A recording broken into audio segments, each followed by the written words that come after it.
What a cool place to live. Although I imagine it's a bit of a nightmare when it comes to sorting out your furniture. Where do you put your corner sofa? So this is an old toll house built somewhere around 1778. Fantastic looking building. These are sometimes called roundhouses. So this particular toll house is octagonal in shape. Although they did come in different shapes and sizes, there would have been some kind of gate or barrier across the road. Then you'd bang on the door, pay the toll collector your dues, and he'd lift the barrier and on you would go. I'm probably wrong, but I think that these were built in these unique kind of shapes, so you could easily find the correct house when it came to paying the toll. I've not got to pay a toll today, but I am going to walk a section of the old Sheffield to Buxton turnpike road. What's a turnpike, I hear you ask? Well, basically it's a road that you had to pay a toll on. Back in 1663, the English Parliament, they passed an act which gave the power of a local authority or trust to charge you to travel along a road. In return, they had to maintain it, put milestone markers on, all of that kind of thing, just to make the infrastructure better, really. The first one was down in Hertfordshire, I think. I'm not sure exactly. And this is the Sheffield, or part of the Sheffield to Buxton Turnpike Road. And this was the last remaining turnpike road in operation in the Peak District. Not a bad road to travel along, although suspension back in the day wasn't so good, was it? There were no 4x4s. So I came here a few weeks ago to answer a question about this plantation, and I came away with new questions about this actual road. I said what a lovely byway it was. So I went home, did some research, learnt a bit about the Turnpike Acts and things like that. So just getting outdoors sometimes, somehow, inadvertently, increases your knowledge a little bit. Here again, look.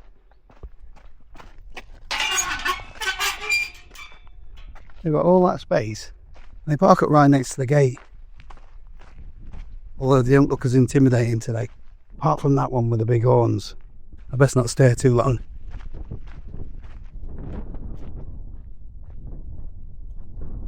So this road became a turnpike in 1758. It ruffled quite a few feathers actually, because these roads were here anyway. And people used to walk across them for free. And then the Turnpike Act came along and they suddenly had to pay. So you could walk along from Sheffield to Buxton for 6 old pennies, I think it was. Which was quite a lot of money back then. But that was just on that section of road. If you wanted to go across to another part of the Peak District or Manchester, or you would have to use a different turnpike trust and they would charge you again. So sometimes just to do a short distance of maybe 20 miles, it could cost you 2 days' pay just to be able to send your horse and cart along a road like this. I wish this weather would make its mind up. So I'm not sure if all the payments from the tolls actually went into maintaining and upgrading the roads, or whether it was a profiteering thing for whoever ran the trusts or authorities, but they were responsible for having way markers or milestones. These are often called stoops as well. So since I came across this one last time, I found I had quite a little bit of history about it. I couldn't read that, so that says Tideswell 10 miles, and then we've got Buxton 17 miles. But I never noticed this.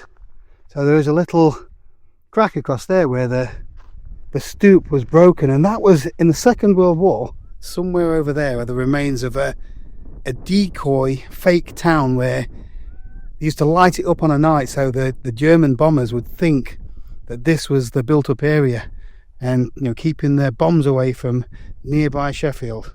And during the Second World War, soldiers broke the top of this off so that if there was an invasion from the Germans, they wouldn't have an easy signpost to where Sheffield was.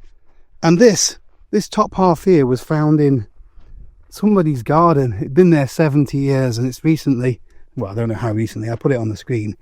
It's been restored, and there's 2 like steel prongs in there, and it's been put back to its former glory, where it should be. During the walk, hopefully we're going to find the remains of this Decoy World War II site. Let's try and not get my feet wet.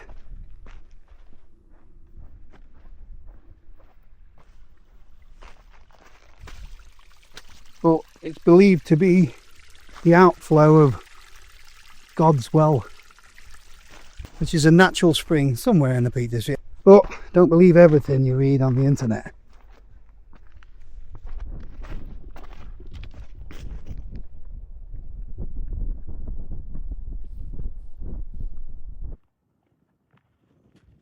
It's hard to imagine, but these were the main roads back in the day. I wonder how busy they were, whether it was like the M1 of modern day, but full of horses and carts. Not the best of roads, is it? If you thought potholes were bad in your area, imagine trying to get up that with wooden wheels.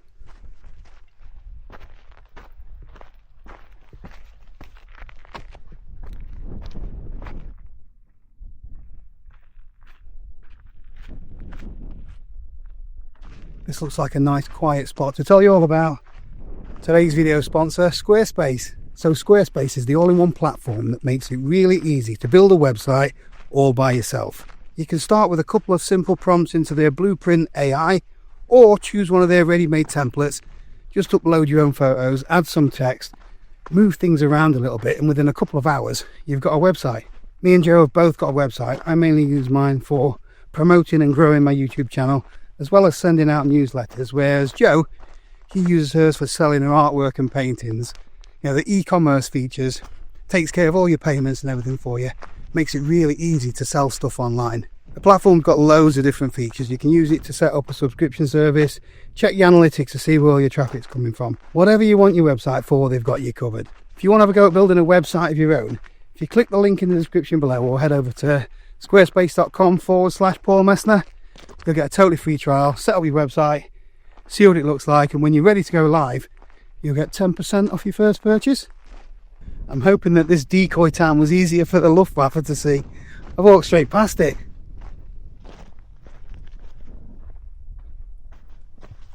There's not a great deal to see. There's a few rocky remains of an outbuilding. I'm not sure how big this will have been. Looks like there's stuff over there inside all the bracken and ferns. I'm not going in there though. All of this would have been lit up at night time, whereas they've had blackout boards all over the windows in the city below. There was quite a lot of the German bombs actually hit in Sheffield. Half of the cathedral's missing. Well, it's been replaced since, but it's not quite the same. I have got a map. I will put a link to it in the description. Shows where all of the bombs hit. Quite a few close to where we live as well. So something else that I've learned recently that is World War II related. I was watching Patrick Dickinson's latest video, and 2 or 3 miles north of here there used to be a giant prisoner of war camp. So there were thousands of German and Italian servicemen that were held there during the Second World War. Now that is just another one of these plantations, but more history all the same. It's like another broken in half stoop. Can't read that one anymore though. Eroded quite a bit. This looks like a good spot to have a cuppa actually.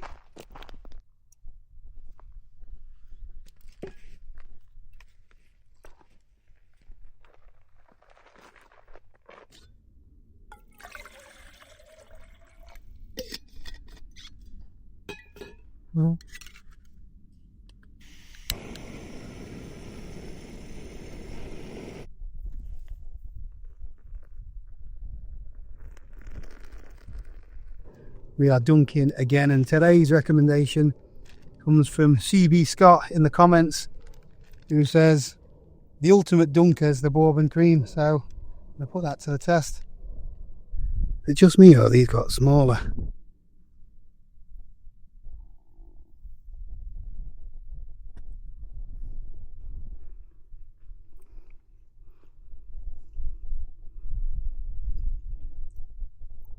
They're alright.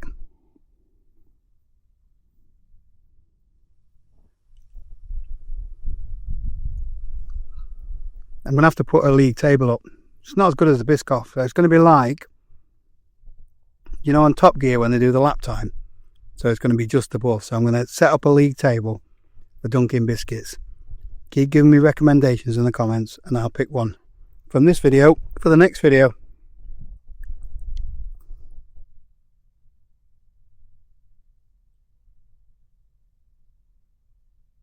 So it's the 1st of August today.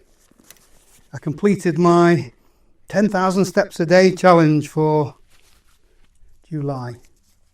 Let me tell you how I got on. Doing alright today, nearly 6,500, and we've still got to walk back at the very least. So I had a couple of days where I didn't hit the 10k. One of them I was filming and editing pretty much all day, so I just couldn't get the miles in. Another one, I was about 300 steps short. I planned on going back out at the end of the evening. Fell asleep, so yeah. But overall I did an average of 11,250 steps a day. Big thank you to everyone else that joined in with me on Patreon. I'm going to try and keep it going, but I'm not going to be too hung up on exactly 10k every day. I'm going to try and just make sure that my average over the month is around that anyway. But I noticed quite a big difference in my fitness. I've done most of my steps around Sheffield, which is all hills. So when I went camping last week and I was heading up Jacob's Ladder, it was much easier than I expected it to be. So if you fancy joining in with the step count group, I'll leave a link to that in the description as well. We're getting close to real roads now. Can you imagine them trying to get over this stuff?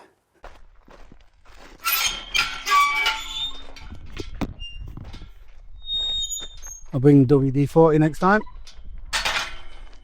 We've reached the end of the old Houndkirk Road, where it meets the much newer road between Hathersage and Sheffield.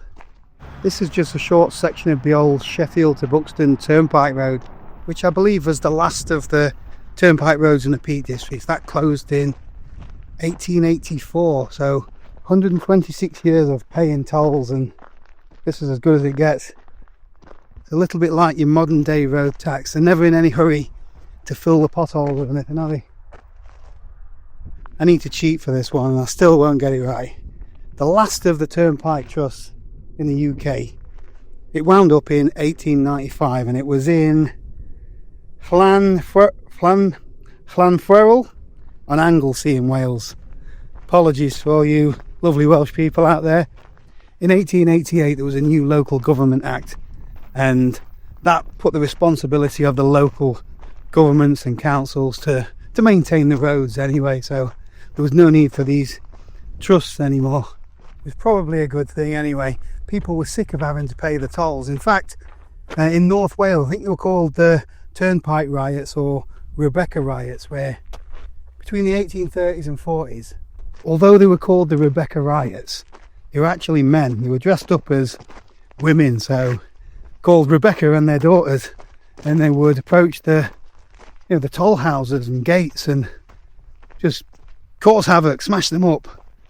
Fortunately, it's free to pass now.